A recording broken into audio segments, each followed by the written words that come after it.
Genesis 3. The snake was sneakier than any of the other wild animals that the Lord God had made.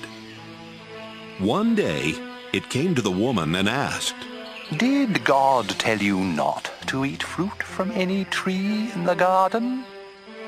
The woman answered, God said we could eat fruit from any tree in the garden, except the one in the middle. He told us not to eat fruit from that tree or even to touch it. If we do, we will die. "No, you won't. the snake replied. God understands what will happen on the day you eat fruit from that tree.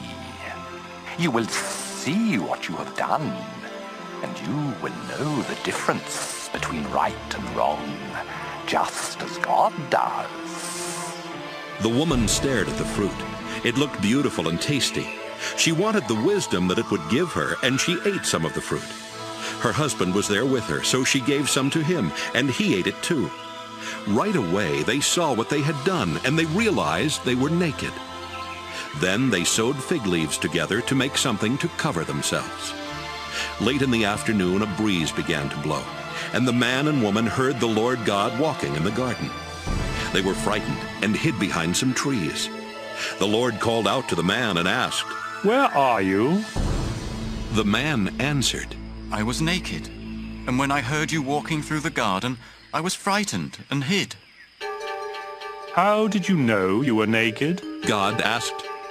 Did you eat any fruit from that tree in the middle of the garden?" "It was the woman you put here with me. The man said. She gave me some of the fruit and I ate it." The Lord God then asked the woman, "What have you done?" The snake tricked me, she answered. and I ate some of that fruit. So the Lord God said to the snake, "Because of what you have done, you will be the only animal to suffer this curse. For as long as you live, you will crawl on your stomach and eat dirt. You and this woman will hate each other. Your descendants and hers will always be enemies. One of hers will strike you on the head, and you will strike him on the heel." Then the Lord said to the woman, You will suffer terribly when you give birth, but you will still desire your husband, and he will rule over you. The Lord said to the man, You listened to your wife and ate fruit from that tree, and so the ground will be under a curse because of what you did.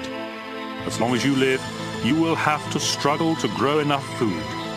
Your food will be plants, but the ground will produce thorns and thistles. You will have to sweat to earn a living. You were made out of soil, and you will once again turn into soil. The man Adam named his wife Eve because she would become the mother of all who live. Then the Lord God made clothes out of animal skins for the man and his wife. The Lord said, These people now know the difference between right and wrong, just as we do. But they must not be allowed to eat fruit from the tree that lets them live forever. So the Lord God sent them out of the Garden of Eden, where they would have to work the ground from which the man had been made. Then God put winged creatures at the entrance to the garden and a flaming, flashing sword to guard the way to the life-giving tree.